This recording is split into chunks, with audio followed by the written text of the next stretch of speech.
how to write your first book. What's up, everybody? This is T. Lee with The Introvert Leader.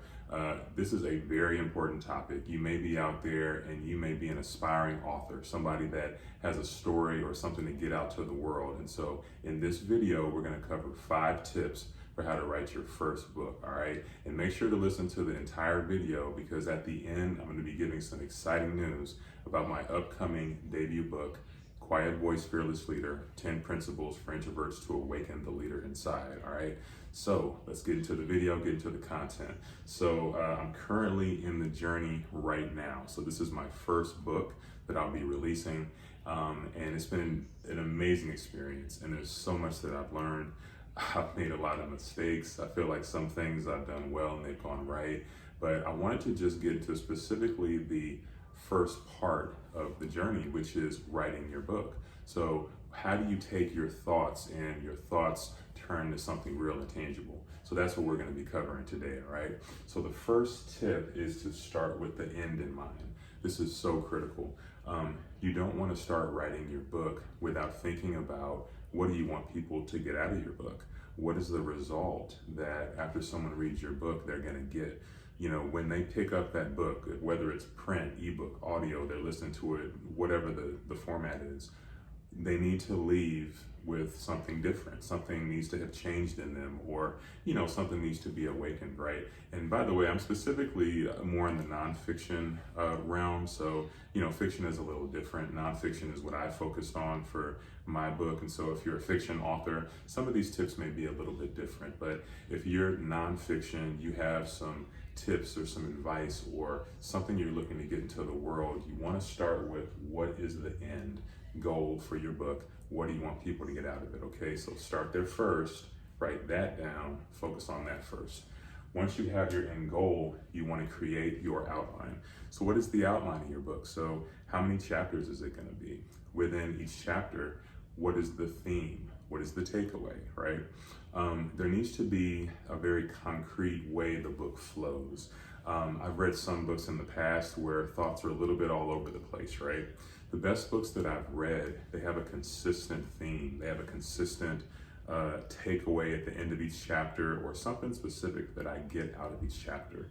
One thing that I think is really effective with me is numbers for some reason, like, you know, 5 tips for how to do this, or 10 ways to do that, right? I think that's a very effective way to do your outline, right? But that's just, you know, one thought. You don't necessarily have to do it that way, but that's just something to think about. But in general, definitely for this tip, making sure you have your outline and you just have that in place and laid out is key.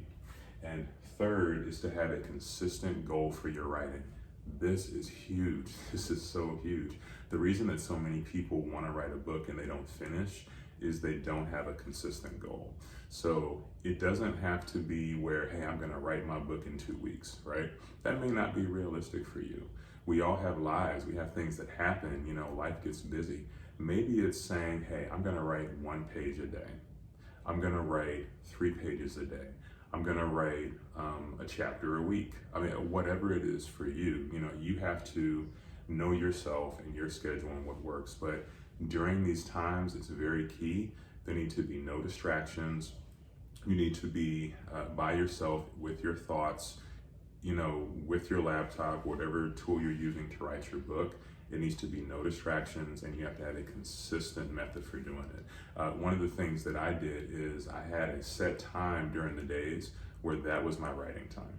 And I blocked that time off, and, you know, the kids would go to bed and everything, and I would just sit and I would write, you know. And also, when you have free time, instead of maybe going out with friends, you know, you may always want to do, or going to do certain other things that are part of your normal routine, you may want to take that time sometimes to write, you know, because you may not get that time again. And the more you push it off, the more you're pushing off getting your story out to the world, right? So making sure you have a consistent theme and a consistent way to get your words out. So that's the third tip. The fourth tip, all right, this is one that, I'll be honest, I failed terribly at. I did a really bad job with this. And I think it's just the perfectionist in me, but do not over edit yourself. Don't over edit yourself. One of the things that's going to happen when you're writing, especially for the first time, is you're going to have just a natural tendency to, as you're writing, to go back and correct yourself. You're going to, look over your words again in your file, and you'll be, oh, I shouldn't have said that this way, or that's misspelled, this is misspelled. You're going to see certain typos, you're going to see certain things, and next thing you know, you're spending hours editing the thoughts you just put out. Do not do this. Don't do this. You're gonna get an editor. Let the editor do that, okay? The biggest thing, and what happens with most people, and this happened with me, and it delays your writing process, because the more that you edit yourself, you're delaying your thoughts getting down on paper, okay? The biggest thing is to get your thoughts on paper, to get the thoughts out to the world first, right? So once you get your thoughts on paper, just let it come out, right? Once you have your outline, you have the end goal, you know where you're trying to get, you have your consistent writing pattern, just get your thoughts out, just get them out. If there are misspellings, if there are typos, if there are things that, don't sound totally perfect, that's okay. You just want to work through your manuscript, work through getting the thoughts on paper, because you're going to get an editor. You absolutely have to get an editor. Let me say that again. You have to get an editor, okay? Using Microsoft Word spell check is not enough, all right? You need a professional editor that, once you're done with your manuscript, is going to go over it and look at it, okay? So don't over edit yourself. This is the thing that will make your book take forever to finish. Just get your thoughts down, get it on paper. It's going to save you a lot of time, all right? And then the last tip, this is very big, is to protect your manuscript. Protect it. What do I mean by this? So imagine you've written a book, and I've heard this happen to authors, by the way, where you've got this 200 or 300 page, just masterpiece that's come from your mind, and you spent hours and days and months and all this putting it together, and your laptop crashes, or something happens with your hard drive and you totally lose it and have to start from ground zero. That sounds absolutely heartbreaking, right? That sounds crazy. You wouldn't think that would happen, but you would be surprised how many people I've heard that this happened to, okay? So definitely back up your files, have them in a cloud server. Google Drive is really good. That's what I use.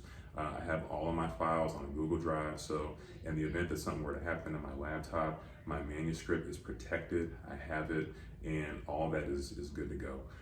The other thing from a protection standpoint as well is copywriting. You want to copyright your work, okay? Believe it or not, there are people that steal books. There are people that will go online and they'll get a copy of your work and they'll try to reprint it or do whatever so that they can profit from your ideas, right? So you want to make sure that your book is copyrighted. And so there are ways to do this. I'll cover that probably in a separate video, but it's very low cost. You can go online and there are resources to make sure that you're covered with copyrights. And it's a fairly quick turnaround time. You do want to allow yourself the amount of time it takes for that in your release schedule, but it's definitely not a hard process. I did this and it wasn't that hard at all to do, all right? So listen, that has been 5 tips for how to write your first book. I'm super excited. I would love to hear in the comments if you're an aspiring author, if you're someone that's ever thought of putting a book out. I would love to know what are some of the questions that you have. And yeah, let's talk and let's have a chat about it. So again, this has been T. Lee with The Introvert Leader. Oh, and by the way, if you would like to get the first chapter of Quiet Voice Fearless Leader for free, the first chapter, you can go to quietvoicefearlessleader.com for that. I'm super excited to just hear you all's comments and also to hear your feedback on the chapter of the book if you do take a look at that. All right, so this has been T. Lee. I hope this was helpful, and I'll see you on the next video. God bless.